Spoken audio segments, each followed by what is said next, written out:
What's going on, everybody?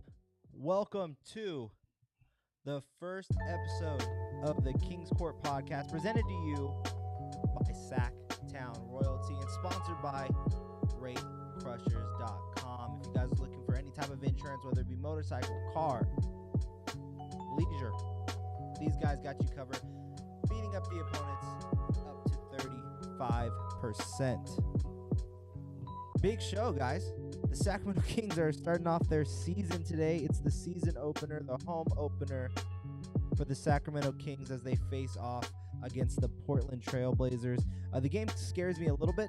I'll be 100% honest with you. It's a tough matchup for the Kings, to say the least. This is not a game that I expect them to...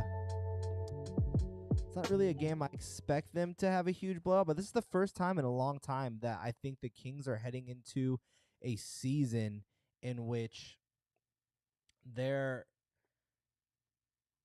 win-loss ratio is, I believe it's at 33.5 the last time I checked, and they're favorited to beat it. On top of that, they're heading into the home opener against the Portland Trail Blazers team led by Damian Lillard as the favorites. I've seen it as high as 4 points in this spread. So I'm excited to see how that goes and everything like that. I have a special guest joining me at the top of the hour to conclude on that preview. I want to take some of your guys' conversations and thoughts. You guys can join in on the chat below. At any point during the show, I'll add you guys in here as well, just to have a nice conversation with you. And yeah, man, I want to preview a lot of these games. I'll be looking at a lot of these games, seeing where the spreads are, how it's moving. On top of that, just having a conversation about the expectations for the Kings. And a big one for me is going to be on De'Aaron Fox. But let's look at the Kings as a whole to start off this show. And that is that win total, man. It's sitting at 33.5. It started off at 31.5. So to see it jump that high, I find that to be very encouraging in terms of people looking at the Kings as a real contender in the West. Not necessarily a contender, but a contender to the playoffs in the Western Conference, which I find that very encouraging as well. My win-loss total is right around 40 wins. I think 40 is a good number. Does that get you into the playoffs? I'm not 100% sure on that, but I do think it definitely gets you play in. And I think that's just a big step forward for the Kings. Also, new microphone, guys, new setup here for, big changes going into Sacktown Royalty and making this podcast with Sacktown Royalty. Huge thank you to them for doing that. So I'm going to check in on my audio to make sure it's sounding as clear as possible. Perfect. It is sounding good. Nice. See, playback is always nice to have.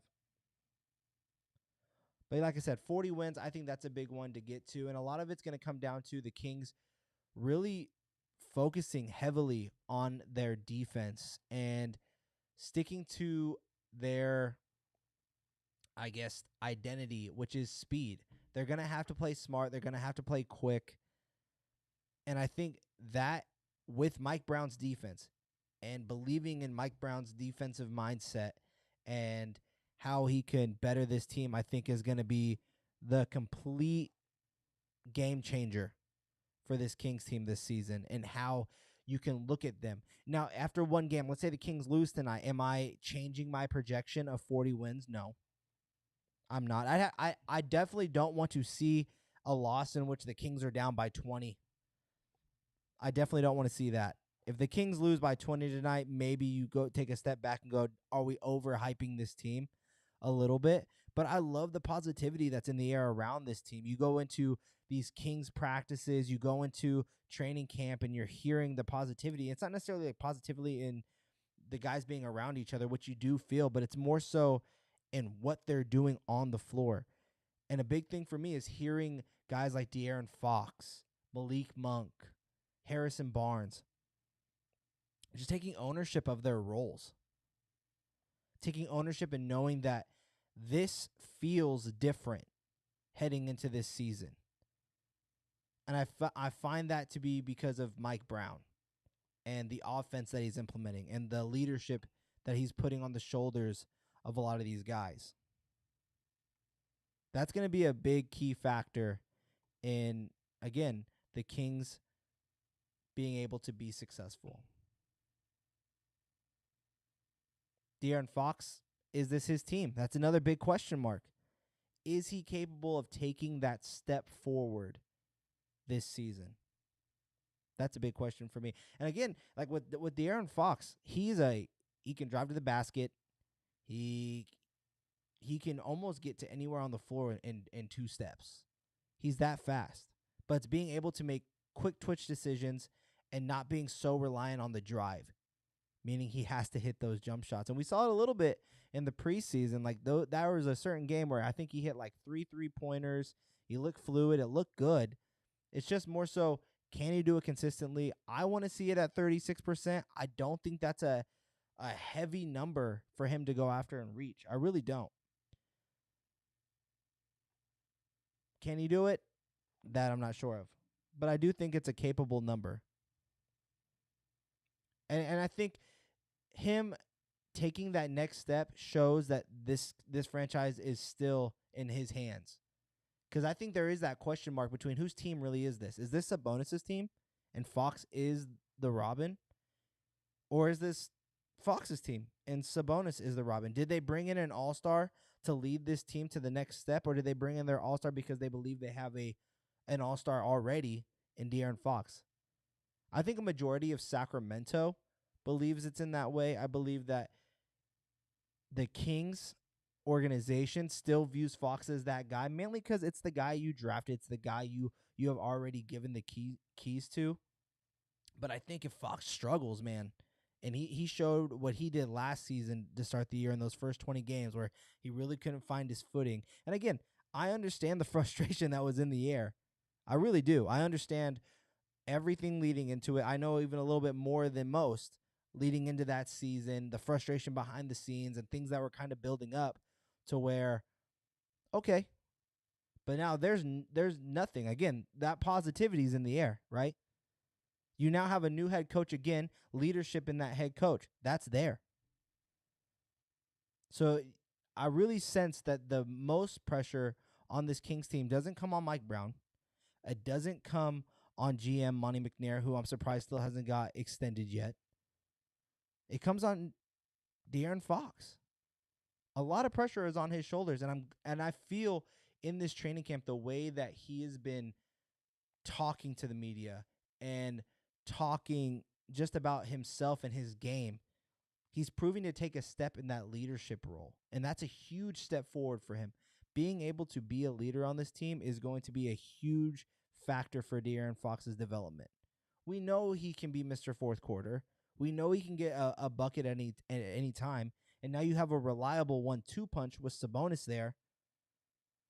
I don't know. I feel it's an obvious pick for De'Aaron Fox to have the most pressure on his shoulders. But I want to hear from you guys. You guys can go ahead and come on in.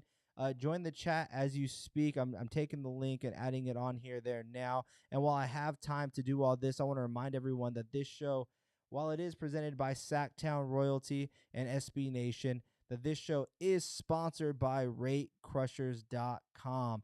And with that, I'm going to take a 15-second pause, open up my drink over here, and get you guys on this commercial break. Okay, so I'll see you at the end of the 15-second mark here.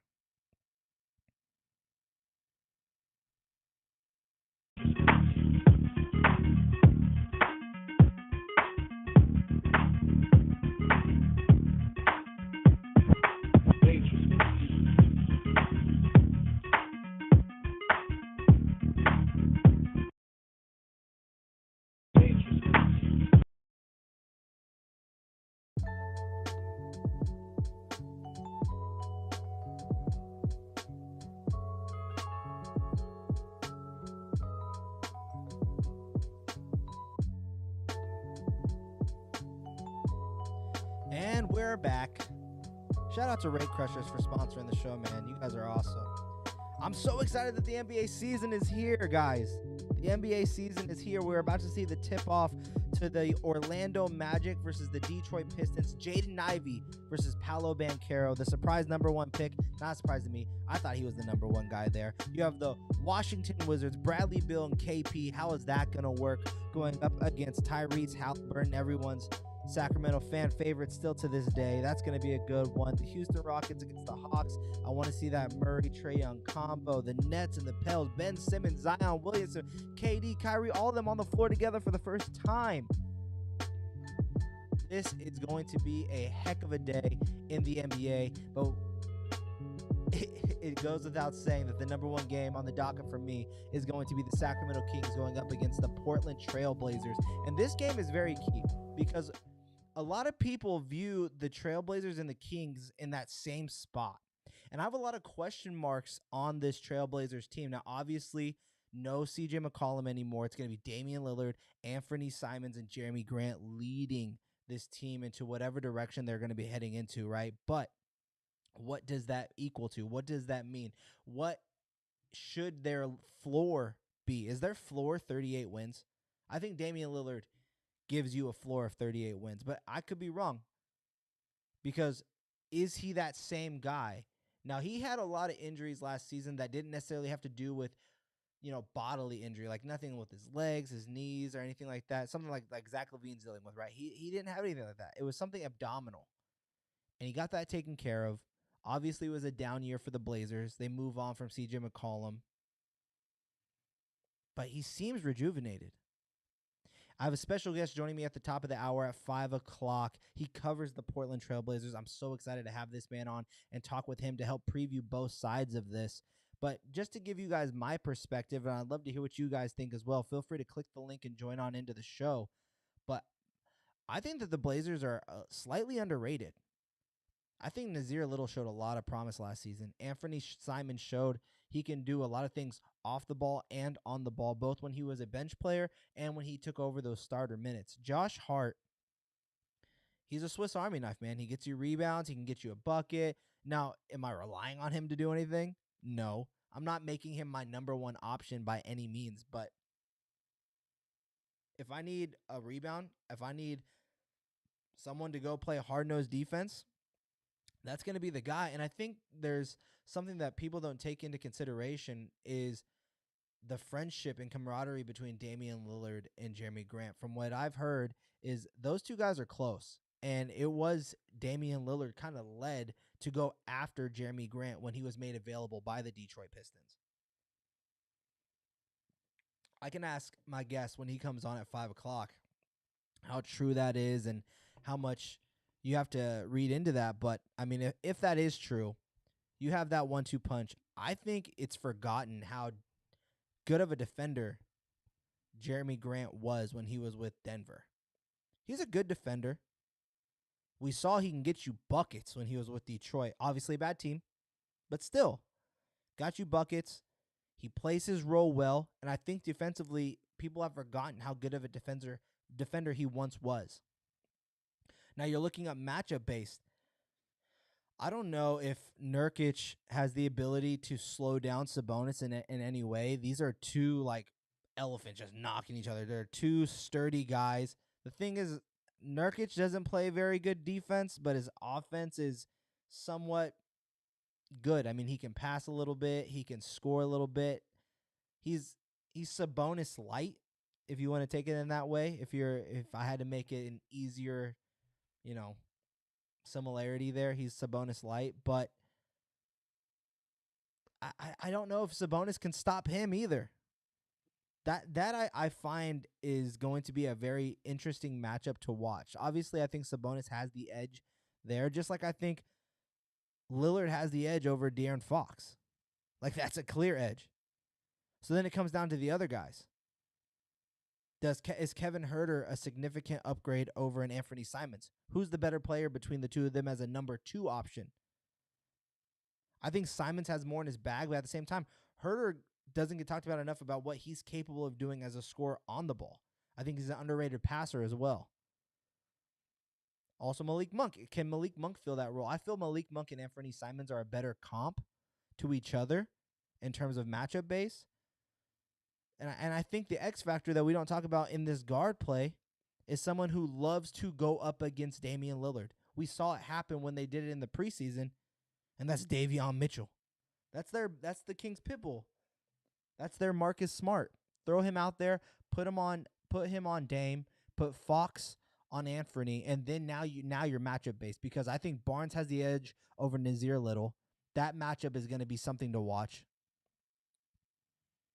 And the X factor in the game isn't De'Aaron Fox in this game. It's going to be Sabonis and being able to take advantage of being the superior player over Yusuf Nurkic.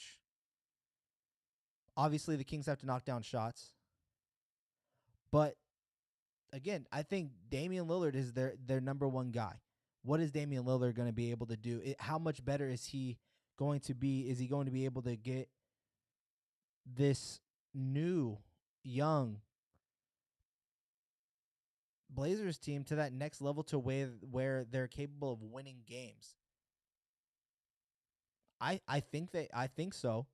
The spread scares me, though. The Kings were only 1-point favorites. There was, I think, a week before, like right before they played each other in the preseason, the Kings were a pick'em. There wasn't even a spread. It was a pick'em. Now the Kings are up to 4 points at one point. I'll check you guys on the spread right now, so I'm not even speaking out of turn, so I can tell you guys what the exact spread is on that game. And by the way, these numbers are brought to you by FanDuel.com. Everyone go there, use promo code SBNation, and they'll match up to $500 of your very first deposit. As I'm trying to pull up the NBA game so I can get this spread for you guys on the Kings.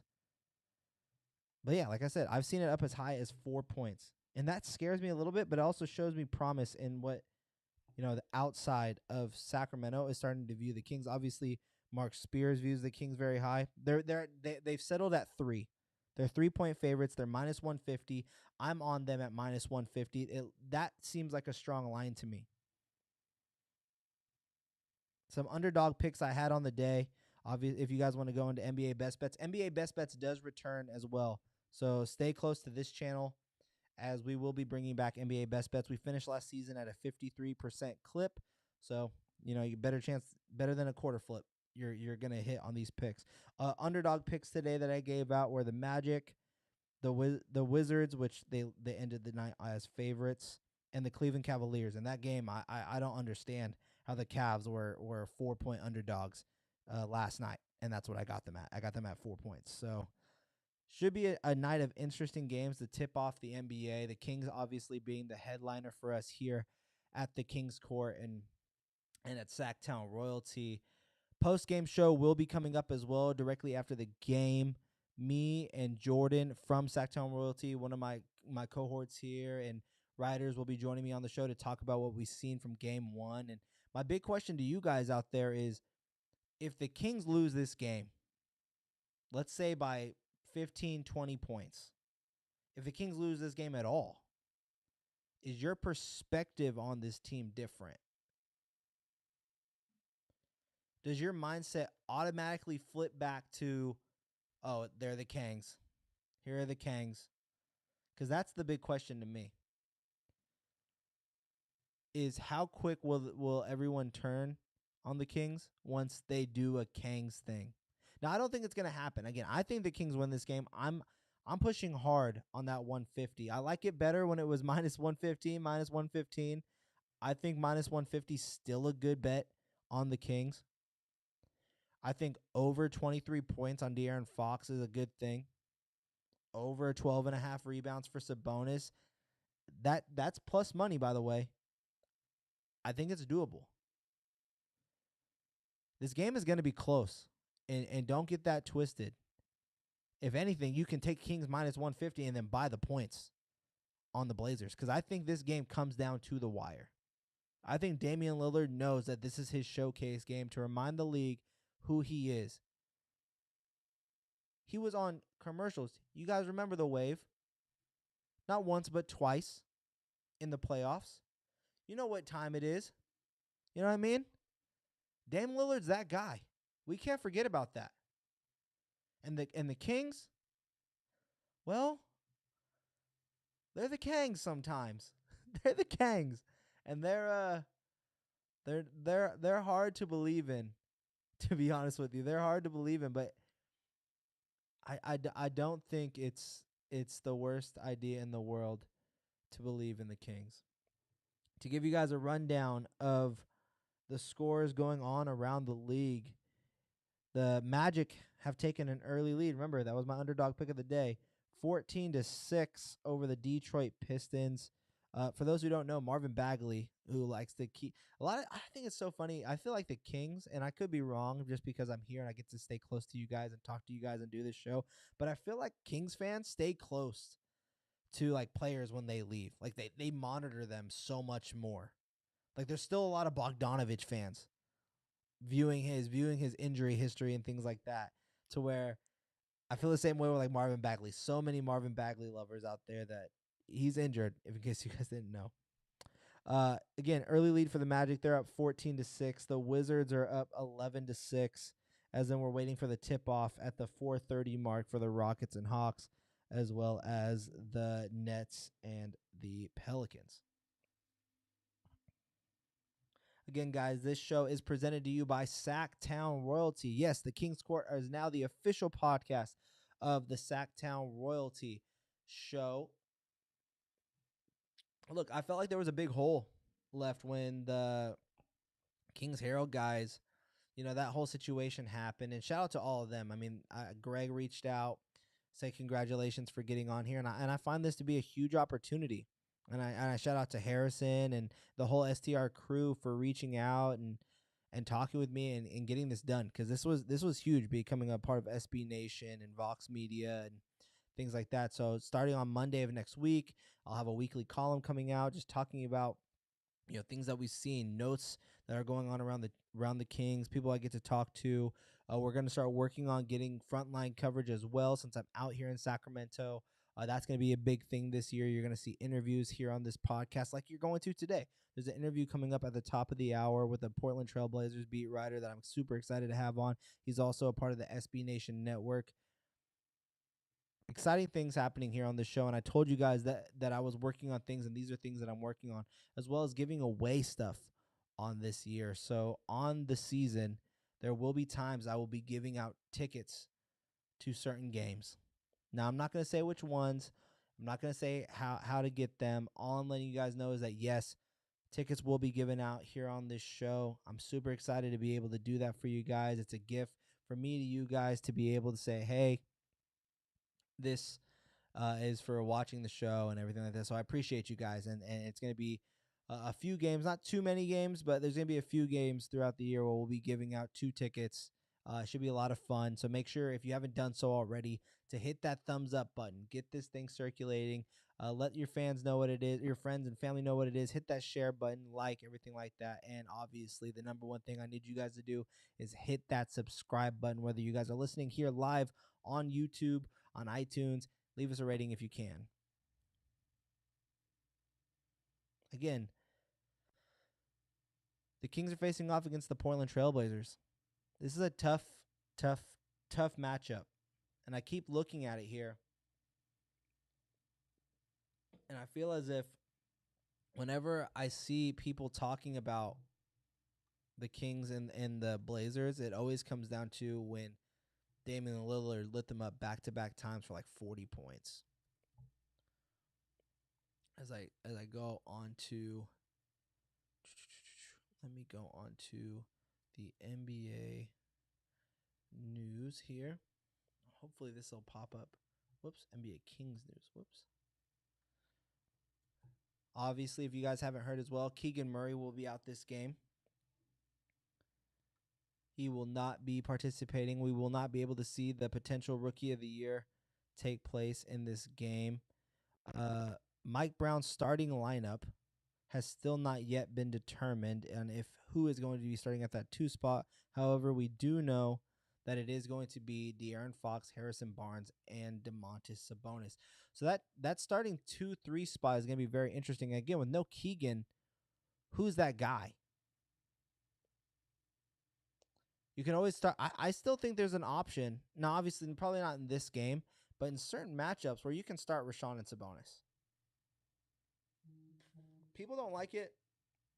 People don't believe in it, but I think it's very possible to see that lineup happen. And I'm not mad at it. I like it. I think it has potential. So there's that there. Is it Kevin Huerter? Is it Malik Monk? Can they both start? Maybe the Kings go that way. But this is the one that I think the Kings are going to go. There's no insight on this. This is where I think the Kings go for tonight. I think the Kings are going to start De'Aaron Fox, Davion Mitchell, Kevin Huerter, Harrison Barnes, and Domantas Sabonis. Again, there's no official news on the starting five just yet. That's just my personal belief of what it's going to be. I think matchup-wise, it makes sense. You get De'Aaron Fox over there on Anthony Simons. You put Davion in the heads-up role against Damian Lillard. You get to add shooting there with Harrison Barnes and Kevin Huerter, two really good catch-and-shoot three-point shooters, slashers as well with Fox and Barnes, and then you have Sabonis down low. That makes sense to me. I think it matchup based, it works well to put the ball primarily in the hands of Malik Monk off the bench with Metu and Holmes. You're gonna see staggering lineups. It does throw a wrench in things not having Keegan Murray, and I think it already shows just how much of an impact his shooting takes on this team and how impressive he has been. That two-man game is going to be fun, man. That two-man game of the Ox and the Fox, I'm so excited to see in this matchup. It's going to be nice. It is going to be nice to see. We could also see a lot of KZ Okpala. KZ Okpala being a starter wouldn't surprise me either. We saw it throughout the preseason, so that could be a thing. But defense is the key. I think defense, and probably defense is probably going to be the keys to this game. I'm not worried about the Kings offense like whatsoever. They have scorers now. They have Huerter. They have Monk. They have Fox. They have Sabonis. They have Barnes. All of those guys can get you a bucket at any point. I'm not worried about the Kings scoring points. I'm only worried about their defense and their consistency of their defense. The impact in which their defense leading to easy buckets, that can give them a 5-point lead right there. But and again, as the leader, Fox has to be the guy that shows it, especially on his closeout. His closeouts are, and I've said this countless times throughout this offseason, Fox's closeouts are absolutely horrible. They're the worst on the team. He cannot close out on anybody. Oh, perfect. We have the guest coming in early today. So while we're already previewing this matchup, let me go ahead and get our guest on the line. He's perfect. Excited to have this guy on. Excited to see, too, like when we talk with him, I wonder, who he believes is the X factor in this game. Obviously, I think he's going to say Lillard, but, when I think X factor, I'm not always thinking of the number one guy. When I think X factor, I think it's that person that turns the table. And again, it could just be, Damian Lillard. That really could be it. Let me see.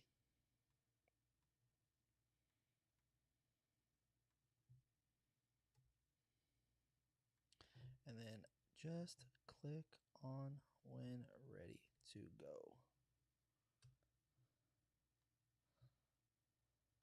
All right, guys, I'm going to go ahead and do one more commercial break for Rate Crushers. You guys are listening to the Kings Court podcast, presented to you by Sacktown Royalty, and, of course, on SB Nation's Vox Media Network. I've been your host today. My name is Vince Miracle, and at the end of this break, special guest, beat writer for the Portland Trailblazers, is going to be joining me right here on the end of the show. Or end of the show, end of this commercial break.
Danny, what's going on, buddy? I see you in that green room. I am going to be adding you here now. Let's see if I can get this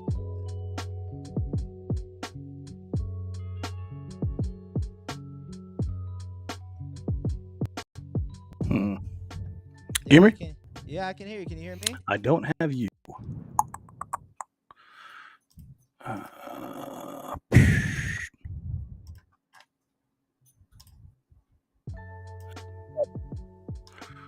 There we go. Can you hear me now? I can now. There we go. Danny Meringue, what's going on, man? How you doing? No, what's buddy? How you doing? Hey. You might hear the occasional puppy right now because I had to give them both a little treat to keep them quiet because my wife's not home yet. So.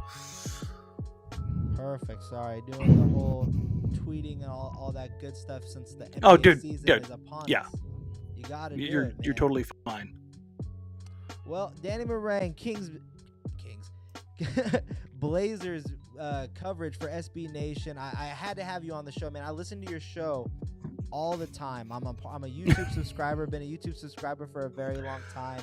I love everything that you do. And when I finally got on with Sacktown Royalty, and I saw that the Kings versus the Blazers was going to be the home opener and everything like that, I was talking to Harrison. I was like, I got to have this guy on the show. And so I'm so glad that I know I reached out last minute. I'm so glad to have you on, man. Thank you so much for coming back on the show. No, dude, totally fine. I mean, I work in radio, so everything's always last minute. I had, ironically enough, I had Katie Christensen on the on my radio show this afternoon. So it's the Blazers Kings connections all day today. Oh yeah, for sure. And you know, with this Blazers Kings connection, I find that they are very much tied to each other this season, mainly just due to the fact that everyone views them in this same bubble. Are both teams going to be in the play-in? Are any of these teams going to be making the playoffs? And I think with Sacramento, when I talk to fans, there's a lot of hope in this team. There's a lot of belief in this team. As an outsider that's looking at this roster, what's your perspective of this team? So we were talking about this earlier today, and what's really interesting about framing this is that everybody's very down on Portland. Locally, even there's kind of like this like angst and like frustration of like, where are they? What are they doing? And how dare they be in the play-in? And then on the flip side in Sacramento, everybody's very excited and like, hey, they can really do it, and they're in the play-in. And it's two very different dichotomies, just like how things are being viewed by individual fan bases. And I can tell you this right now: the Kings and the Blazers are both better than the Lakers. Especially after that last showing that was there. Oh my gosh, man. That must be that was so hard to watch. Like, what was crazy too is you thought they were being competitive, but you knew at some point the Warriors are going to do that in the middle of the third quarter, and then to just see them flip it on, and they go up by 30, I believe, at one point. Yeah, it was never a game. That was the thing, is the Warriors didn't even shoot that well. Yeah, that was the thing. It's like Steph at one point in time, I think he was like 2 for 11 from three. It wasn't even like one of those things where like they were just killing it. Like they had to work through some kinks. That was the crazy thing. But I'm half joking, half serious. If the Lakers are as bad as I think, and I think they are that bad, unless they give in, which the tax for waiting might be more than they were willing to give up now. The Lakers might be behind the Blazers and the Kings, and it might change how the play-in ends up being structured and kind of who it runs through and whether or not you tank after the deadline. And I mean, injuries obviously change everything, but I think all three teams are somewhere between 7 and 11. Yeah, it's so hard for me to rule out the Lakers in anything, mainly just due to the fact that they have LeBron Davis and they have LeBron James. It's so hard for me to believe that that's going to change at any time. You know what I mean? That they're not automatically booked into the playoffs. You know, so but when I look at this Blazers team, like you said, there's two different sides of this. The Kings fans seem to be very excited. There's a lot of hope that they're going to be in the play. I'm like, yes, they're finally on the way up. Play in. Yeah. And the Blazers, like you said, everyone I talked to, they're like, it's going to be okay. It's going to be like, it's whatever. I mean, they're fine. I mean, Lillard's going to do great things, you know. But yeah, it's a gap year. And that's the thing is, I had Trailblazers GM Joe Cronin on my show on Monday. I just watched it, yeah. And one of the questions that I asked him was like, how do you justify the two different kind of timelines that are going on right now in Portland, which is Damian Lillard at 32 years old, Yusuf Nurkic at 28, Jeremy Grant 28, 29, 30. I can't even remember. I'm trying to keep all the edges straight. But then there's this group of guys. There's Anthony Simons at 23, Nasir Little at 21, 22, Keon Johnson at 20, Shaedon Sharp at 19, Trendon Watford at 20. Like you start like going down the list, and there's a split. And there's almost nobody on this team in their 25 to 29-year-old window, like heading into their prime or smack dab in the middle of it, outside of Grant. And he called it reckless. He says I am aware that what we are doing is reckless because it is very hard to develop talent while being good. Yeah. And he kind of bookended that with, we haven't pushed all our chips in yet because the idea right now is to build around Damian Lillard and see what they can get. But they're also working with Chauncey Billups trying to figure out who can play their style and who can adjust. Can Damian Lillard defer a little bit more, be a little bit more off ball, play a little bit better defensively? Can Yusuf Nurkic play above the free throw line to play a more aggressive system? Does Josh Hart fit what they want as a three, or does he need to be on the bench, or does he need to be moved? Does Yusuf Nurkic need to be moved? Does Justice Winslow need to be moved? Does Nasir Little need to be moved? What kind of big should they go get? Like, does Grant and Lillard elevate them enough for them to really start chasing things?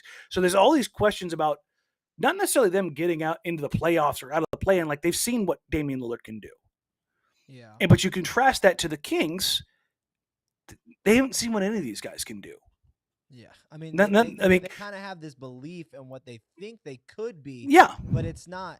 Yes, these are going to be the guys. Like I was saying at the top of the show, it's like this. I feel for this season, there's no pressure on Mike Brown really other than just keep developing this team. I don't even also elevate the vibes, right, which he's already doing. Right. And then with Monty McNair, I'm surprised he hasn't got the extension yet. But I feel there's no real pressure on him. I feel like he's built this team to already be better by just acquiring Mike Brown and the pieces that he did with Kevin Huerter and Malik Monk and the decisions that he made by going and drafting Keegan Murray. And a lot of people were split on that, but after seeing him play, I feel like it's already elevated him. So I feel like there's no pressure on him. The only person that I feel has pressure on their shoulders for this season is De'Aaron Fox. I feel there's a ton of pressures on his shoulders just to decide whether or not are you a franchise player or are you not a franchise player? Are you a building block or not? And I've been contemplating this for a while now throughout this entire offseason is, did the Kings bring in an all-star in Domantas Sabonis to be the Robin to a De'Aaron Fox? Or did they bring a all-star in Domantas Sabonis to start leading this franchise down a new path into being successful and being the guy for this team? And I think there's a split between most people that cover this Kings team closely. I think fans still really believe it's Fox. But I think Sabonis, there's an argument to be made that he is the guy. He's the most consistent guy. When you view this team, who do you think the guy is for this team?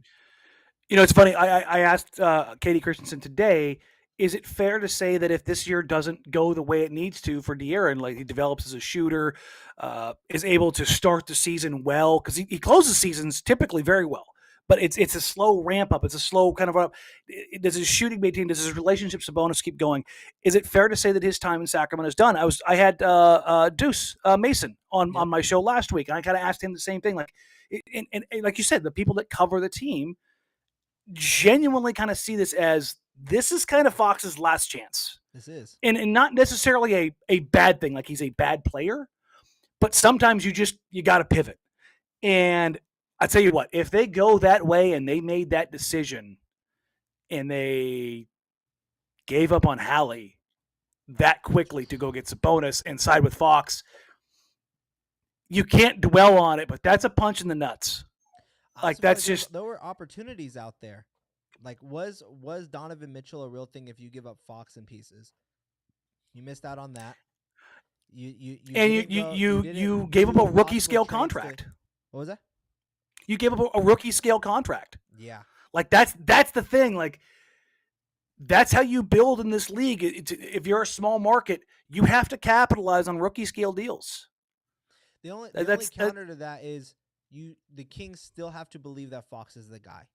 And Yes, and if he 100%. is, this was a great trade. Like I said it when Mm-hmm. it happened is I'm okay with the Kings making the decision to move off of Tyrese Halliburton. There's no guarantee Tyrese Halliburton turns into the all-star that you were getting back in Domantas Sabonis. You sold Yeah. high on a nice player to get a really good return, a solid big man in the NBA who can do a little bit of everything. We're going to see him do a Mm-hmm. lot in tonight's game against You this will. He will Blazers probably team. cook Portland. Oh yeah, he's had some good matchups against Portland. So I'll tell you a quick little anecdote about Sabonis. Last season, I was coming out of the media room, and I turned over my shoulder to say something to somebody else. And if for those who've never been to Moda Center, you have to kind of go around the corner and then past the media room to go through the away team kind of tunnel to get onto the floor. And I turned around, I ran smack into Sabas's chest. I mean, just split him right down the middle. Just boom. And I bounced off him like a freaking bug hitting a windshield. And for those that don't know, I'm 5'10", 275. I'm a very large, short, stocky plug of a dude. And I bounced off of him. yeah, And it was like, holy crap, this dude is strong. And I remember watching him that night, just like having a better understanding for his strength. And I was like, yeah, he gets that from his dad. Like but it was just this thing. It was just like, I've been around the league for a decade, and there's certain guys, him, Steven Adams, a couple others that I've kind of just looked at. DeAndre Ayton is the most recent one that I've kind of like, no, these are different strength level dudes. yeah. But Sabas, man, he's so much fun, but he is so strong and so solid. I mean, I got the leverage on him. He didn't budge. He did nothing, man. I was like, he must have seen me coming. Cinco where he's like running, he's like, oh, Ray Lewis, yeah. Ray Lewis. Got to stay away from those big guys. You got to stay away from those big guys. I think he saw me coming and braced it and kind of like leaned into it a little bit. That's how I justify it in my head. You have to. Because otherwise, I just bounced off him like I was nothing. You know, if I saw a 5'10", 270 guy come, I gotta stiff up a little bit. Gotta lean into it a little bit. Exactly. Gotta put that Ray Lewis tuck into it, you know? Looking at this game and previewing this game, Danny, because I personally think it is Sabonis, speaking of him, as the X factor for the Kings. Now, a key to the game is the three keys I have is defense, defense, and defense. I think that's the only thing that really matters for the Kings in showcasing is their defense. Win or lose, in order to win, it's going to be defense. To show improvement, we need to see it defensively. And for this Kings team to take the next step, it all comes down to their defense. So I say the key to the game is defense, defense, defense. But the X factor player in this game is Domantas Sabonis. I feel like matchup-wise, the Kings are losing at point guard when you look at Damian Lillard versus Fox. I think Anthony Simons versus whoever the Kings put there at that 2 spot has not been solidified yet. If it's going to be Herter, Monk, or Davion Mitchell, I think it's kind of a coin toss there. I think the battle between Barnes and Nazir Little is very interesting. I do give it slightly to Barnes, but you can go ahead and give it to him. They're going to start hard. They're going to start hard at the 3, and even then, I'm going to give it to HB. I'd give that nod to HB. I think he's a perfect player and he's a guy who's historically given Portland fits. Yeah. Some of his best games during the regular season have come against Portland, no matter who he's played for. Yeah, but for me, like I said, I think the X factor is that matchup between Sabonis and Nurkic, because Sabonis positionally he's a pretty good defender, but I will never be someone that comes over and says, oh, he's a lockdown defender, he's gonna stop anybody. I think Nurkic is a very crafty offensive player in terms of just the nice little handoffs, his footwork down the post. He's a sneaky good mid-range shooter. So I feel like he's a pretty good basketball player. Not the best, but he's someone that can get going quickly. But I still think the edge goes to Sabonis, and I think if the Kings are needing to win, he needs to get you a double-double with 5 assists. But what do you think about this game? Who's your X factor, and what's your keys to victory for the Blazers? I'm just kind of going through it. Like, Nurk has looked terrible in the preseason. He's not in shape, which is kind of insane considering he played for Bosnia in FIBA. It's been a point of contention. He's been a basket case to start the season. And the interesting thing about this is Nurkic's best career game is against the Kings. Yeah, I'm sure Kings fans remember the 2020 5x5 where he absolutely beat the living hell out of the Kings. It was one of the most ridiculous games I've ever seen. But he also can foul out in 12 minutes or 16 minutes like he did in the preseason.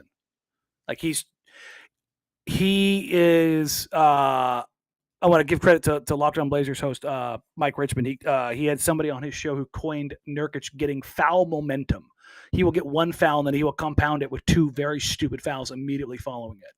He's a raw emotional player. And it can be great when he's riding on the highs, but when he is riding on the lows, it is like a junkie. It's hard to watch. You want to look away or scream at him. What are you doing? You know better. Yeah.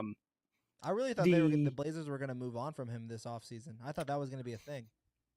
Yeah, well, they had to if they explored some things around Ayton and Miles Turner, but they couldn't find the financial deal because of the way they were going to work everything with particular contracts that it was going to fit right under with bringing Jeremy Grant in into the TPE. Yeah. So, I think you're right. Dame's always going to win that matchup. I think Anthony, if he's the kind of guy where, he's capable of dropping 40.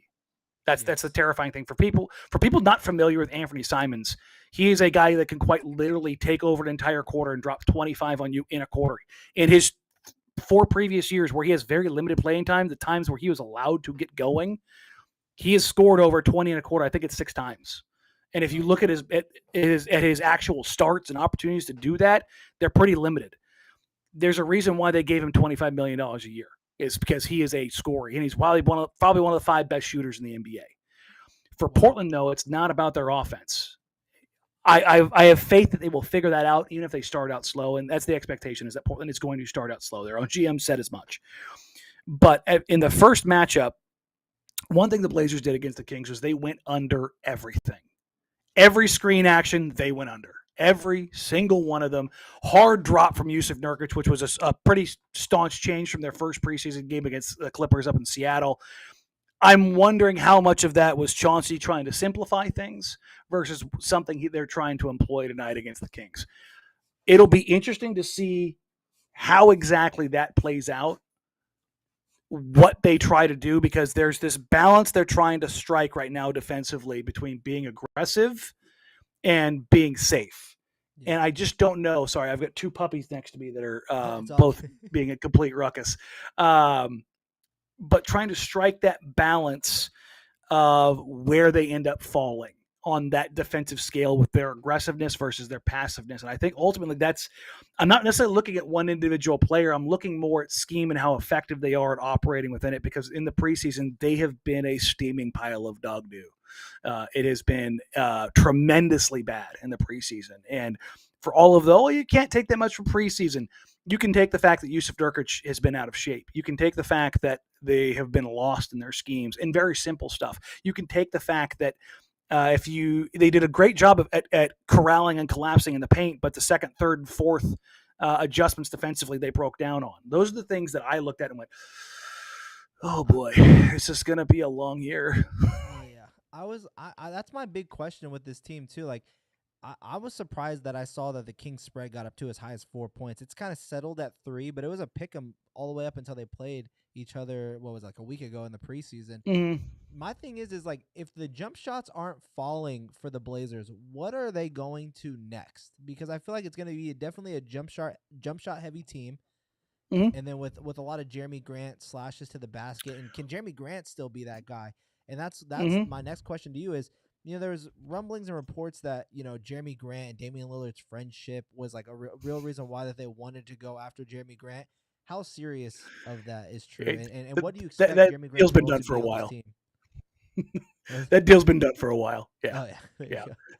There is a reason why there were a lot of Pistons fans that were very mad at me because they thought they were getting the Blazers number 7 pick in the lottery. And I was like, no, they're not. They're getting the Milwaukee Bucks. The one thing I wasn't sure was like, is it going to cost the Milwaukee Bucks pick and Keon Johnson? That was like, do they require that other piece? But yes, no, it was a friendship that was forged at the Olympics last year. Yeah. And it was much like Kevin Durant to the Warriors. Steph and Andre recruited him for literal years, and when it became an option for him, boom, they went. And the relationships that happen at these Olympic camps and these national tournament camps, that's where these guys all get together. That's where these super teams end up getting formed. Bosch and Love ending up in Bosch and LeBron ending up in Miami. That's the Banana Boat crew. That's where it was formed. It was the Olympics. Yeah, and so that's talking all about how they talk to each other is very like if you guys don't read like these sports books that come out, I highly recommend you do. Like the Inside the They Locker Room chronicle stuff it. that comes out. Yep. They're very informative, and I love reading those stuff. Brian Oh Windhorst no, stuff it gives is you amazing. all the background behind everything. Is fantastic. Yeah, for sure. But the thing is, he's the best addition to this Blazers roster since LaMarcus Aldridge left, and it's not particularly close. They have not had an all-star caliber player alongside Damian Lillard since LaMarcus left. If you think about how successful the Blazers have been, they've done it on the shoulders of Damian Lillard. CJ McCollum's a fine player, but he's not an all-star. He didn't paper over or cover up anything that Damian Lillard couldn't do. He kind of helped nail it down a little bit more. That was about it. They had some functional role players. The reason Yusuf Nurkic has been successful in Portland is that he works very well and effectively in the screen and roll. Well, Damian Lillard's one of, if not the best pick and roll scorer in NBA history. You look at him, he averages a point or over a point per possession in the pick and roll, which is obscene. That's why he was like, well, you want to see Dame work off ball. Why? Why do you want to see Damian Lillard work off ball? Who says that? No one should say that. That's crazy. No, people say that here in Portland all the time. They want him to be like Steph. Well, if he was like Steph, he would be like Steph. He would work more off ball. Steph is so different, and he's such a different player. Damian Lillard is a scoring bucket that's willing to pass. Yes. Like that's the difference. Like if I had to compare Damian Lillard to anyone, like in terms of he's someone 2.0 or 5.0 even is, and this you're gonna kind of laugh at this, but I feel like he's everything John Wall wish he could have been. Like he can have the ball in his hands, I feel like Damian Lillard's a really good passer, but he's the Dame's a fantastic and a very willing passer. That's the thing is like John can't shoot. Like he never has, he never will. Like it's just not a part of his game. Dame is a walking bucket, but the thing is he wants to pass. Yes, he's a very willing passer. CJ was not, and that's where kind of you saw like CJ would cook when Dame wasn't on the floor. And that's honestly the hope for the Blazers right now is that Anthony can be more like Dame and be a willing passer to facilitate a more motion-based offense. And I get part of the idea of wanting Dame to work off ball a little bit because you change the eyes of the defense if Dame's coming off pin downs and off screens where they're coming from behind the defense like that. I get that. But fundamentally taking the ball out of his hands is one of those things I just kind of scratch my head about. But Fox out here, people want to see like yes, like I want to see Fox slashing when he doesn't have the ball in his hands. But I don't need like with Halliburton. The reason why it didn't work is because Fox needed the ball in his hands, and the Kings were transitioning the ball to Halliburton, and I can see why that's messing up. You put the ball back in Fox's hands, he's averaging 25, 5, and 5. But is it in wins? And like the pick and roll, like we're gonna see a lot of pick and roll from both of these teams tonight. And the Austin and the Fox were one of the best pick and roll teams last season when they finally got together. And then to see what Damian Lillard can do, both being as a driver and as a finisher, I think he showed so much energy in this preseason. Whether it was good or not as a team, he looked good in my eyes, and just in terms of being back to being Damian Lillard.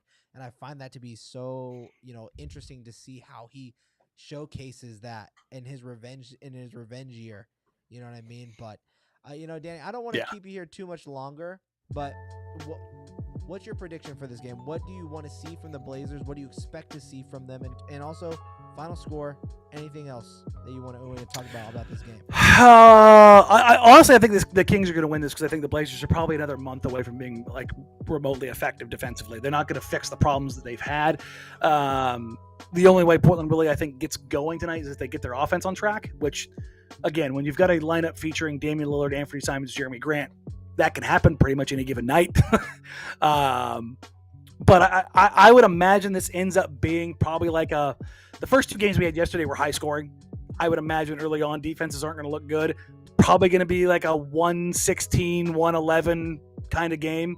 That's what that's kind of the place I imagine. I wouldn't surprise me at all if Portland ends up being a top 5 offense and that the Kings are right there alongside with them. I think both teams for the keys to them for their seasons is how good they can be defensively and not even how good, how consistent they can be defensively. Because some nights you may not have it, and other nights you get bailed out by your shot making. But for me, watching the other side of this, I'm interested to see can De'Aaron Fox continue to shoot the ball. Because I'll be honest, I kind of, in a weird, sick way, I kind of pull for the Kings because 16 years is too damn long. I just watched the Mariners get back to the playoffs after 21 years, and we got a lot of Mariners fans up here in Portland. And even though they got swept, the joy they had for being back then there would be cool. Also, it'd be really cool if the Kings fans got to enjoy a play-in. and it would be such a better way than the Timberwolves did it. The Timberwolves the way that they did it last year really bothered me. So I want to see the Kings, just have a little bit of class when they get back and then go crazy. Yeah, I felt like the Timberwolves were like, oh, we were supposed to be here. Like this was like it's a little too much for the worst winning franchise in history. They had like this Memphis Grizzlies swagger about them for making just that. I was like, where did this come from? Like I got the Grizzlies swag. They came out with energy. They were high flying. That team is fun. $1 million swagger thrift shop, clothes, man. That's what the Timberwolves wore, and it bothered the hell out of me. Mostly because it was Pat Beverly. Yeah, exactly. I'm with you. I think the Kings do pull out a victory here. I think it's actually going to be, like you said, I have it more like 110, 105. I think it's going to be a very tight game. It comes down to the shooting. I think both teams may start off kind of slow, and it'll just be who gets their jump shot going first. I think the Kings are going to be playing from behind early. There's just something about this type of game, and when there's pressure on, I always believe that Damian Lillard shows up. And I think that jump shot's going to be there. Let me ask you this, though. Over, under 25 points for Dame tonight? I took my my unsolicited gambling advice, and I may have parlayed a group of overs on Jeremy Grant, Damian Lillard, and Anthony Simons tonight. So I think Dame wants to put a statement. He did come out and after practice the other day and said basically a level of, listen, I played 30 games last year with my abdomen detached from my pubic bone, and I averaged 25 and 7. I don't need to prove anything to anybody. In other words, he's about that. He's about that life. That's what I'm saying, man. Like, there's something about I don't care about anybody says. Yeah. You can talk about, oh, Dame's been out, blah blah blah. He's alone. Like, this man is still a bucket. I was talking about that at the beginning of the show. I was like, y'all can't forget the wave, not once but twice. On top of that, you know what time it is. He's dropping dimes in commercials as a baby. This guy is good. I think David he's gonna want to make a statement tonight. So he typically slow rolls. If he comes out first 5 possessions and he pulls from 30 feet just to show what's up, wouldn't surprise me. Wouldn't surprise me at all. I will say this though. Seatbelt off night. He could be there. Seatbelt off night. I expect to see Davion actually get a little bit of time on Dame, but I think they're going to want to put him on Anthony a little bit because that'll be interesting on the starting lineup. But I'll tell you this is no inside source or anything like that. Just my prediction. I think the Kings are going to start Davion Mitchell tonight with Kevin Huerter, Harrison Barnes, and Domantas Sabonis, all obviously with Fox. Interesting. So they're going to go a little bit smaller. Okay. A little bit smaller. I think it's to match up with what I believe the Blazers are going to do. And the guard scoring pair between Dame and Ant. It makes sense. Having Davion on the floor to kind of snuff one of them out or at least be bothersome would be a good way to go. And then to just put the ball completely in Monk's hands. I think that just makes the most sense, especially since you don't really have Huerter to get all of your scoring out there. So if Dame does go on a run, you can at least match it with more than just the. You can lean on it. Exactly. Yeah, makes sense. So both of us say it here, guys. We think the Kings are going to win. I think it's going to be close. I mean, defense, it might just be an offensive fun game. I think we're definitely going to see a lot Let's hope we don't get a broken game. I just want it to be fun tonight. Yeah. I got to cover 82 of these things. Don't make it a crappy game.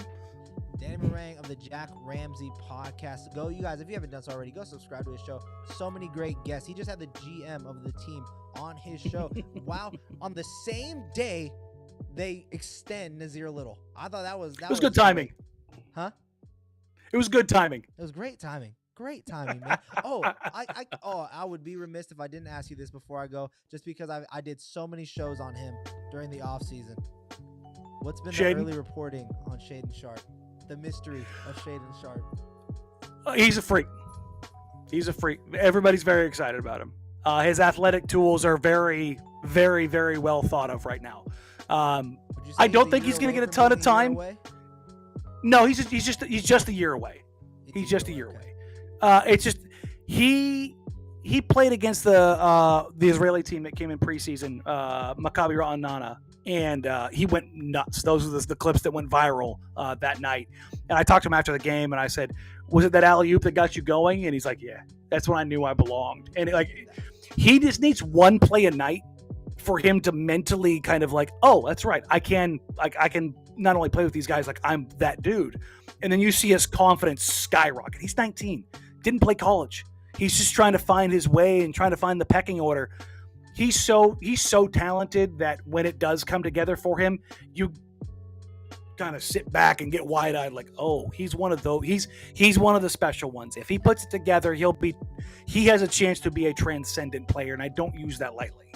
Yeah, wow. Yeah, no, for sure. I find him to be such a mystery. I find him to be such an intriguing player that I cannot wait to see what he becomes. I'm rooting up for the best. There's some stuff there. Oh, there's for sure stuff there. You can just see it. You know what I mean? But It's just more of the question marks that built him into the draft. Again, there's a lot of mystery. I got talking to, Rafael Barlow and his scouting of him. I thought it was just very intriguing. I mean, you guys can go watch that show back one more time if you guys ever want to go hear that whole story. But Danny, I want to thank you so much for coming here on the show. And before I let you go, man. Where can the fans find you online? Obviously, the Jack Ramsey show, but where else can they find you online? What can they be expecting from you this season? Yeah, no, you can find me on Twitter at Danny Marang, at DANNYMARANG. And you can find, obviously, at Jack Ramsey's. If you're in the Portland metro area or surrounding areas, you can find me on 1080 The Fan from noon to 3 every day with my co-host, Dusty Hera. We're putting out, my co-host for the podcast, Brandon Sprague, and I are putting out shows as often as we can. We are doing live watch parties. Well, if you're a Kings or a Blazers fan, you can come tonight. I'll have a link up on Twitter here shortly for a live watch party that we do all season long for all of the away games, for a couple of home games. If there are ones that I can't make, which don't think is going to happen, but we'll have those covered. We'll have at least 41 different watch parties through Watch Playback this year.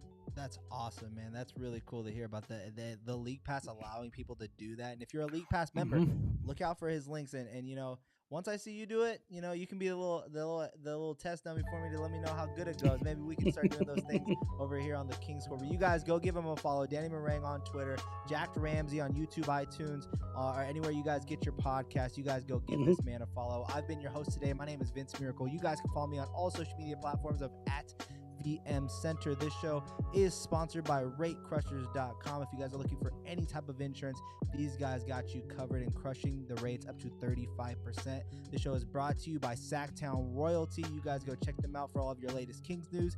And until next time, Sacramento Kings fans, which is going to be a post-game show following this game.